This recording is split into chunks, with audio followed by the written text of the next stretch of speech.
多亏了您的投资，我跟杰克才能创举这个互联网销售平台，把进口和出口形成一条龙服务。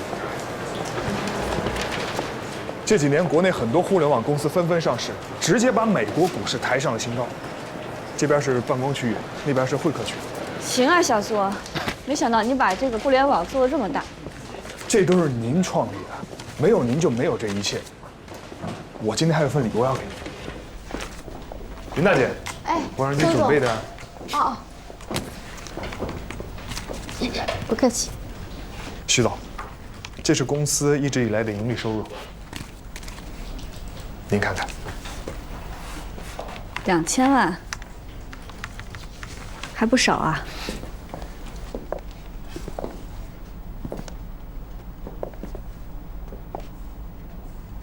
小苏，哎，这个钱你拿回去吧。为什么？把它继续投入到公司经营。我重新给你们拟定一份股份制合同，我占40%，你们占60%。徐总，这拿着。徐总，公司成立到现在为止，所有钱都是您出的。您现在这个决定是要把公司多余的话不用说了，我已经决定好了。回头会让律师找你们重新谈。徐总，小苏，现在时代变了，你们就是未来的希望，希望在任何时候都值得被呵护。我觉得这是我做的最正确的一次决定，我为这个决定感到骄傲。被告人郭启东，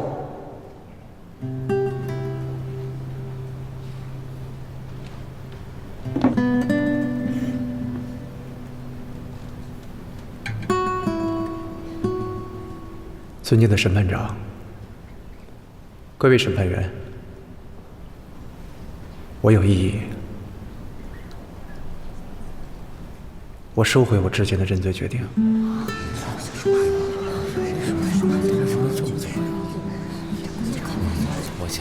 尊敬的审判长，由于我和许半夏、裘必正等人的私人恩怨，所以我有意报复，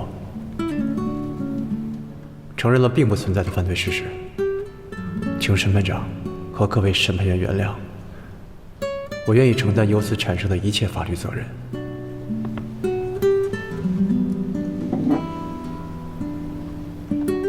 根据刑诉法的相关规定，被告人有最后陈述的权利。被告人许半夏、武建设、冯玉、裘必正、郭启东，你们还有什么要向法庭陈述的？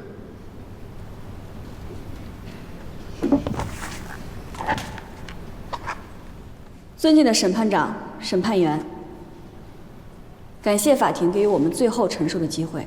现在由我代表5名被告人来发表最后的陈述。1996年的冬天，我们5个人登上了去北边的火车。出发之前，我们先详细的了解了当时的各种相关政策、法律法规和办事流程，然后从进口吨位、运输周期、资金需求、银行规定，甚至货到以后的市场价格都调查得一清二楚。我们做钢铁生意，都是想开拓新的道路，寻求新的方法。我们认为这是能对整个钢铁行业的发展产生积极的作用。我们走的每一步，也都是在遵守当时的国家政策和法律法规的前提下去经营公司的。随着时代的发展和国家的进步，尤其是加入 WTO 之后，各项法律法规都在不断的完善和规范。我们也过了那个摸索过河的时期，但是我们这一代大部分的商人都是沿着这条路走过来的。我们可以被审判，但不可以被误判。我们恳请在对我们审判和清算的同时，也能给予我们回望过去的机会，反思做过的事，让我们清楚地认知到哪些是对的，哪些是错的。只有这样，我们才能够弥补过去的错误与不足，能清楚地知道自己从何处来，将会去向何处。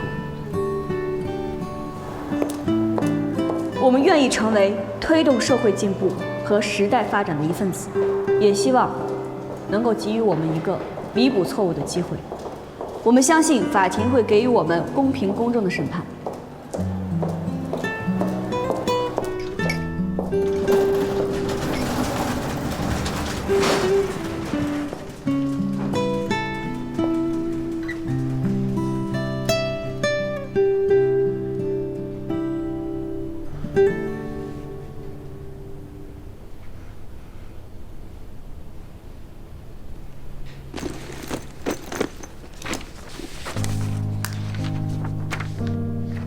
经审理查明，被告人许半夏、武建设、裘必正、冯玉、郭启东的走私事实认定，但是基于部分所发生行为是发生在新修订的反走私法颁布之前，因此不计入犯罪事实。同时，对于被告人在新修订的反走私法颁布之后的走私行为，因被告人无主观意愿犯罪，对被告人处以罚款600万元。无人相伴，除了哀怨和无助。人生是聚散，倔强伴沮丧。浮沉起落，激昂般无常，顿挫般咿呀，磅礴般忧伤，浓烈柔弱，绯红般昏黄。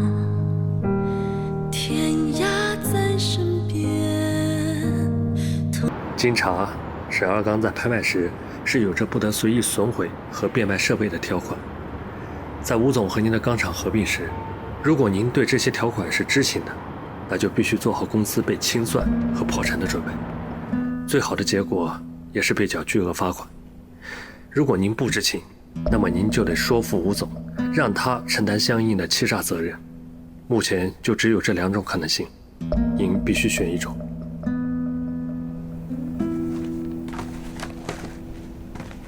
徐总，您不能选择第一种方案，成功必定会有牺牲的，这样公司也能全盘接活。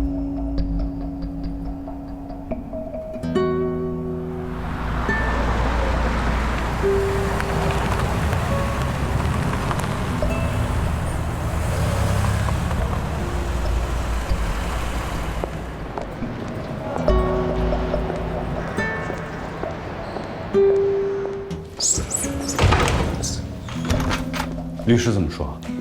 律师说，如果官司没完没了的打下去，风险会越来越大，这样耗下去对大家都没好处，所以给了我2个选项：一是选择认罪，争取良好的认罪态度，以高额罚款结束，这样公司可以继续回归正轨，继续启动上市计划；二是牺牲吴建设，让他扛下侵吞国有资产的所有罪名，这样你就可以免除罪责。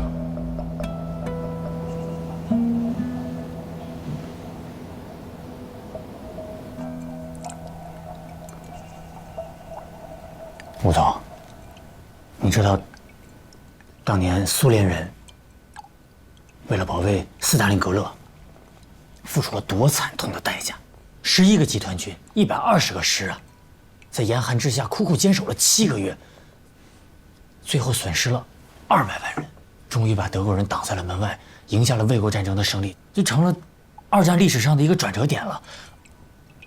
吴总，我的意思是，任何的胜利都要有牺牲作为代价。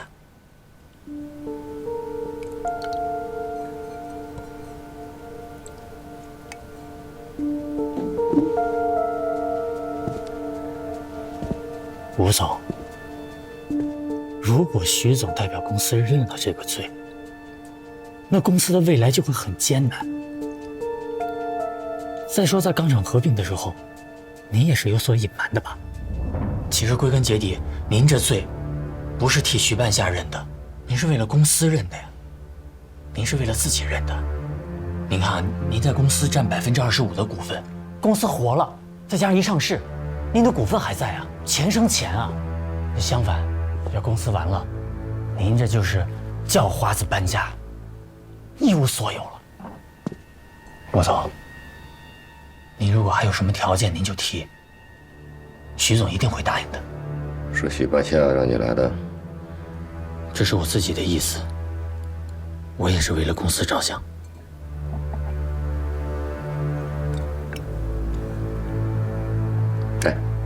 哎呦，吴总，你算什么东西？竟然教我怎么做事！今天别说是你，就是许半夏来了，我照样不客气。滚！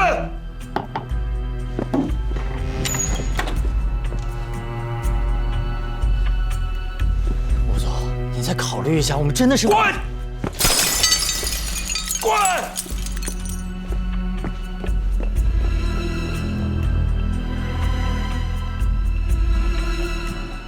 我记得是1998年，财政部对100家重点国有企业1997到1998年的年度会计报表进行了抽查，结果是80%的企业存在资产不实和虚列利润的情况。这是一个让人绝望的现实。去年，在最难的时候，有50%以上的企业都经历了资金短缺、销售不畅的情况，能够坚持下来、能够活下来的都不容易啊。我们的国有企业需要以财务报表作假的方式来掩盖现实的窘境。为了实现国有经济的结构调整，国家推进了投资和产权主体的多元化举措，为民营企业的发展拓宽了空间。接下来，省里要改革，要把沈二钢承包出去。这一次是公开竞标，机会人人平等。我们的目标非常清晰，引导民营企业加强内部管理，规范治理结构，加快技术创新，逐步向现代企业制度方向迈进。在这个过程当中，每个人都感到改革向深度推进的艰巨，同时又对这场变革充满了亢奋与迷茫，模糊又矛盾。哎，你们有没有想过，咱办一个自己的钢厂，就没有想过咱们从一个卖废钢的变成炼钢的？我觉得这就是个机会。沈二钢的拍卖势在必行，这是咱们国家体制改革标志性的事情。你可以找人合作嘛，啊？咱们大家再合作一把，把沈二钢拿下，让我们成为真正的合作伙伴。钢厂这事儿还真不是钱多钱少怎么分配。如果你们觉得只要有钱，这钢厂就能办的，这事儿我觉得是大家想简单了。当时我们的部分企业产品陈旧，人浮于事，包袱沉重。在这样的情况之下，寻求多样化的发展是必然。沈二钢是这样，很多像沈二钢这样的企业都是这样，早改早主动，晚改就被动，不改没有出路。吴总，这问题的确很多。哎呀，挺好个厂子，关键是管理的问题。这是企业，钢厂是企业，企业就得经营，经营你懂吗？哎，你办过企业吗？我还是劝你跟武建设他们合作，你们强强联手，把沈二钢办好，这不是一个更实际的事情吗？但是由于还没有形成全国性法制化改革方案，于是就出现了数十种产权量化出让的手法。这这些手法没有统一的法治依据，也没有统一的监管措施，所以在这个过程当中，我们难免会犯错，难免会出现问题。但是好在我们能够及时的发现问题，这才有了现在国民经济快速的发展。如今我们这一代人都老了，我们做了我们应该做的，也为年轻人留下了前车之鉴。我们没有及时改正的错误，他们会不断的弥补修正，让我们的国家越来越富强，让我们的国民经济保持快速健康的发展，这是他们的责任与担当。就像今天你们调查我，理清事实的真相，这是你们的责任与担当。我也一样。如果说因为我造成了国有资产的流失，那责任在我，这是我的担当。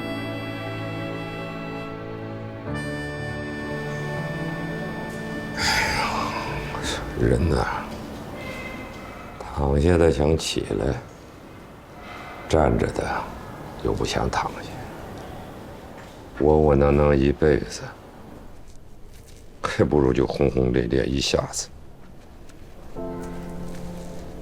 你自己都忘了吧？为了我们，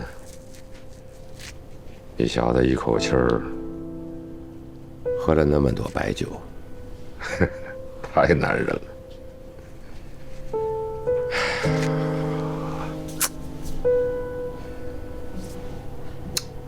可是现在呀，面临的问题是，抗争还是妥协？二哥，二哥，行了，行了，行了，啊！你现在也出不了什么主意了。抗争呢，它就是耗着，可是咱们的钢厂耗得起吗？要是妥协呢，就是认罪，认了罪就能轻判。可是谁去认这个罪呢？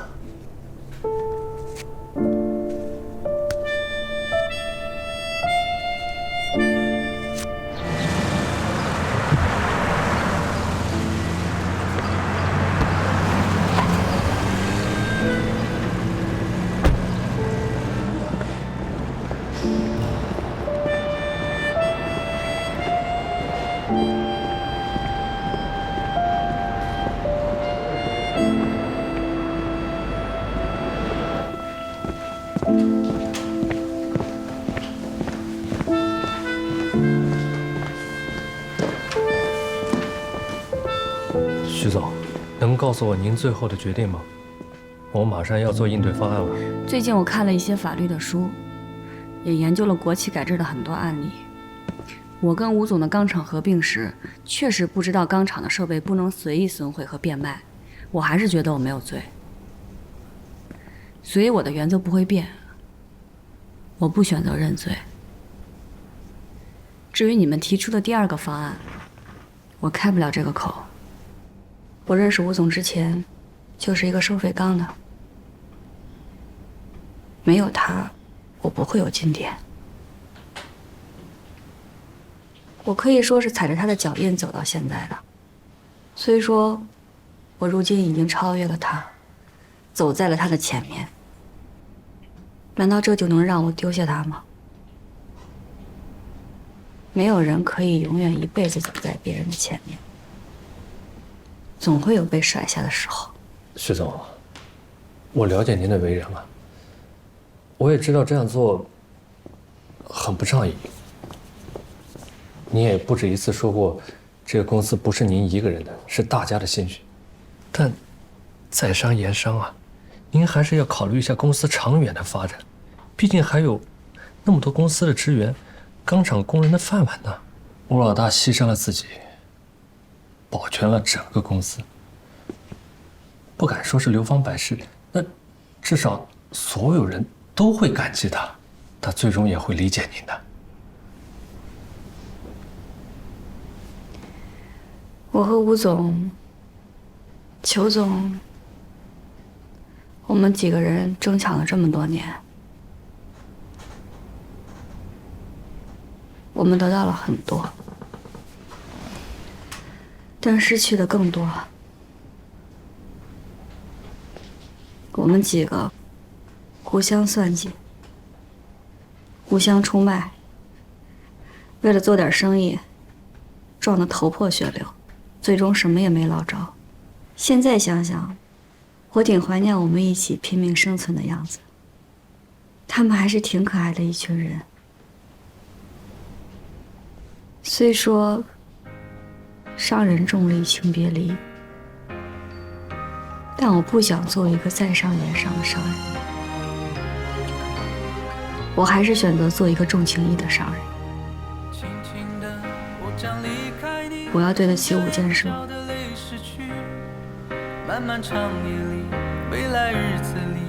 对得起自己。前方的路虽然太凄迷，请在笑容里为我祝福。虽然迎着风，虽然下着雨，我在风雨之中念着你。没有你的日子里，我会更加珍惜自己。